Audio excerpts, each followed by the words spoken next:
Hello, hello, hello. My name is Sonia. My channel is JB Aquatics. I'm going to build a tank today. My first tank is going to be for Gastrodermus hastatus. It is one of the dwarf cories.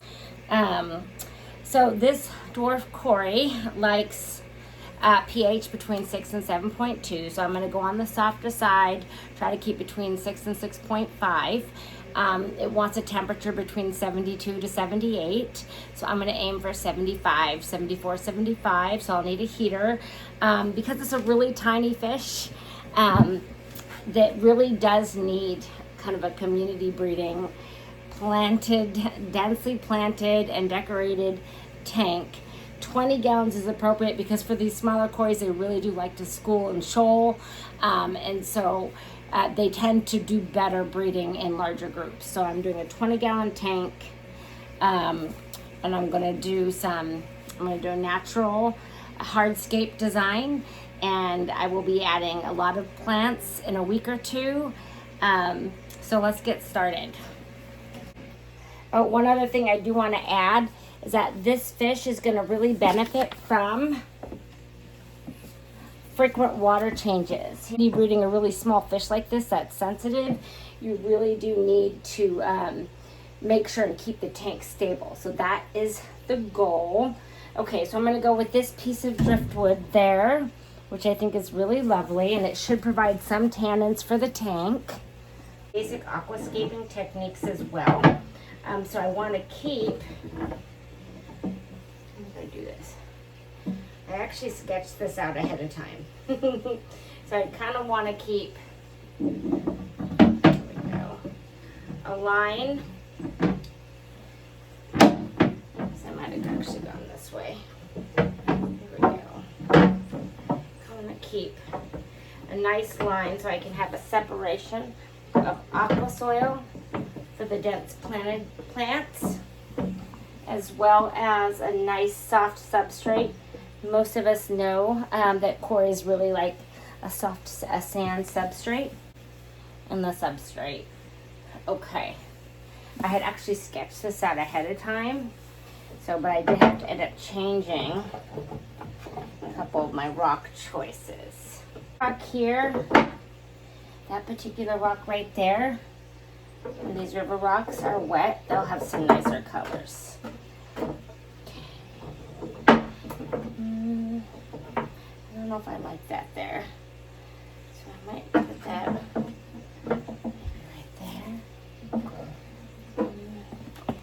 I'm going to put the filter back there, so let's see. And I do want, this is really pretty.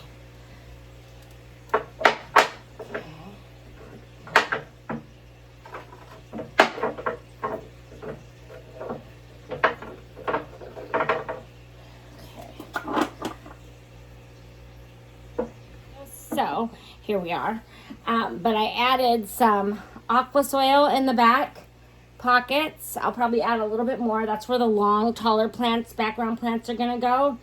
And then I have a couple terracotta pots and a coconut shell, just because I'm really trying to create lots of little pockets and hiding places for this for the pygmy cories. So I'm gonna add some more aqua soil. Make sure I have a nice enough layer of aqua soil, and I think I'm gonna do aqua soil right in here too, and put some mid-ground plants as well. Okay, right in there, and I almost should. Okay, well I think that's just gonna have to be fine. Okay. Now I'm going to do some of the foreground substrate. So I'm going to get the sand. Okay.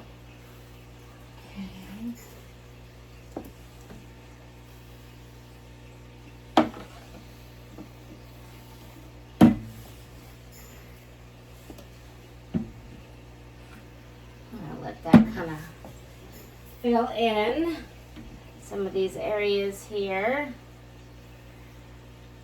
Okay, let love it. I love, this is Contra Sand, which is same brand that Contra Soil is made from, but it's a sand, which is good, so it's a little more inert, but sand is great for quarries. I have a lot of quarries. I know I said this was my first tank, but it's actually my first kind of formal videoing, aquascaping, starting from scratch type of tank. So, yeah. So I'm going to come over here really quick and just do a little bit of, okay, fill in some of this stuff, these spots. This is really making me happy. Aquascaping is fun.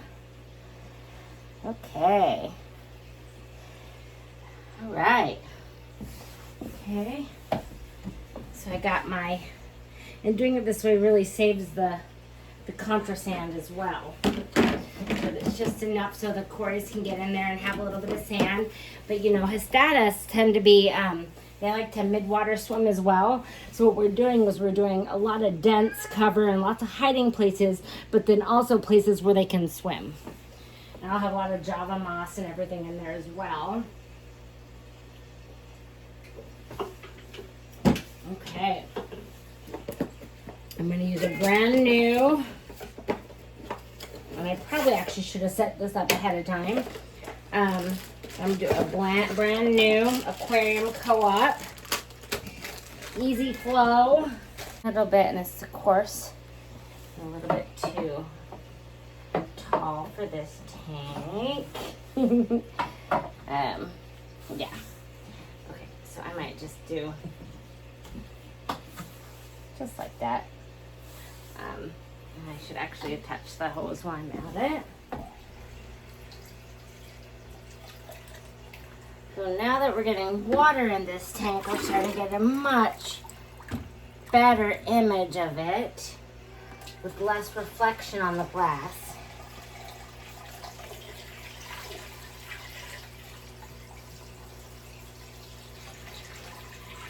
I think this tank is going to be really awesome for the quarries. Then we will add conditioner, and I'm going to add some beneficial bacteria as well. So I should have close to enough water. After the next couple steps, much better view. Love it. Okay.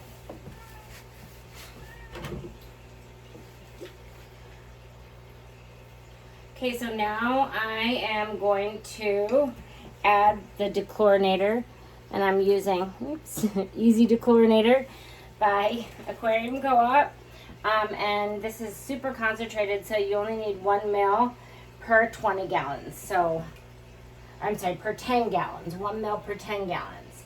So I am adding 2 mls in there for my 20-gallon tank. And then, this is my first time using Dr. Tim's live nitrifying bacteria.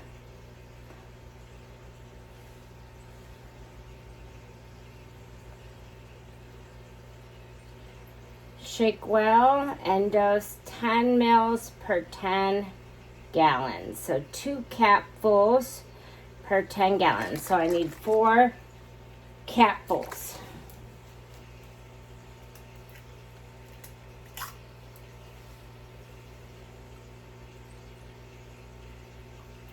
One,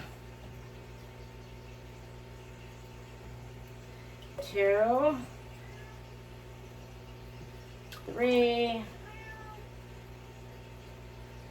and 4.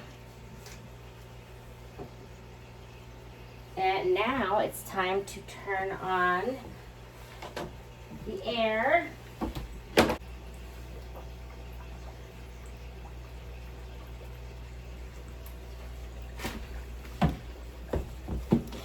And we have life.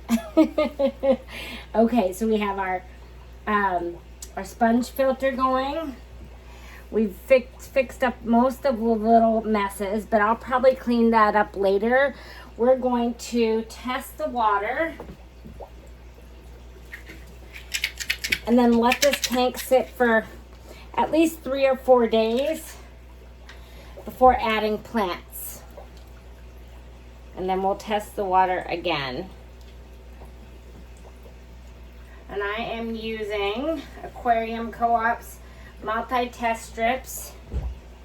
And it is, I'm gonna set this right here in a dry spot ish. We gotta keep the surface level. And give it 15 seconds.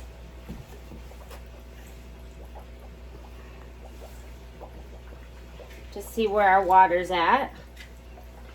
Okay, I don't know if you can see that. So with fresh tap water, okay, ooh, there we go. I'm going to do my best to show this. So we have no chlorine, which is good. We have a pretty high pH, looks like about probably 7.6 to be honest. So that's good to know because I will be doing half and half RO and tap water on this tank to keep it at least 7.2 or less. And then it looks like our KH is probably a little high. It's a little more than 120 and I want to keep it 120 or less is what I'm going for. But that'll be okay. It's not too high. And then we have, I actually don't know how to read these strips. If anyone knows how to read these strips for GH, I don't know if that means it's way high or if it's a lower end, like between 75 and 150, which is what I'm hoping. And then, let's see, it's about 45 seconds. So here in the next minute, we do see that we have 0 nitrates and 0 nitrites, which is perfect. Of course, we just started the tank and just added the water. No livestock has been in here, and it's, for the most part, entirely new hardscape and decor.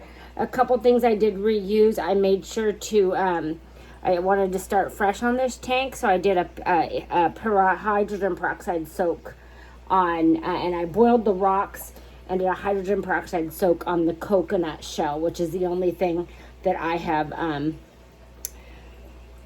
reused.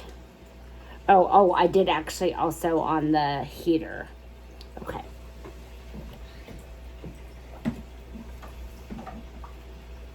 And then I do want to add a spawning mop in here as well. But I'm going to figure out a spot for that a little later. Thank you for watching. And have a wonderful, wonderful day.